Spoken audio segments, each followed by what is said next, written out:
Hey y'all, this is Contraptions, and today we're going to be making a quick and easy airsoft grenade. Yeah, we're trying out this new tactic of both of us talking in these videos. Hope y'all like it. Yeah. Want to put a little bit more, jazz and pizzazz in there. Alrighty. So we're going to be, doing this thing where it's a quick and easy one. I saw it on YouTube, a little while ago. And basically, hopefully it works.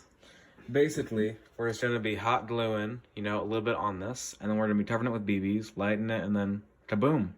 Let's see how it works. So I'm going to start on this. So, apply a liberal amount of hot glue on this, or they're going to fall off really easily. And you gotta put them on fast before the hot glue. Hot glue sets. Alrighty.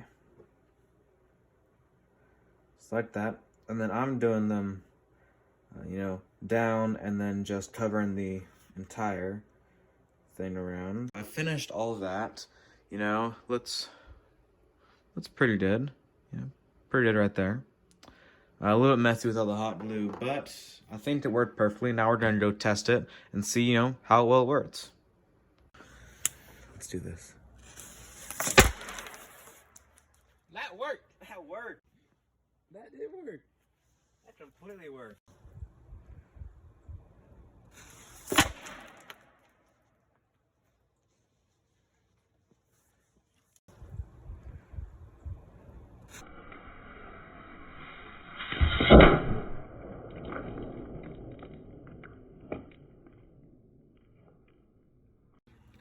Alrighty, let's see the damage. Okay, so we had a couple of dents right there, not too much. We got, got a airsoft lodged into the side right there. These grenades aren't really meant for power, but they do go far and fast. So, pretty good for a quick homemade grenade.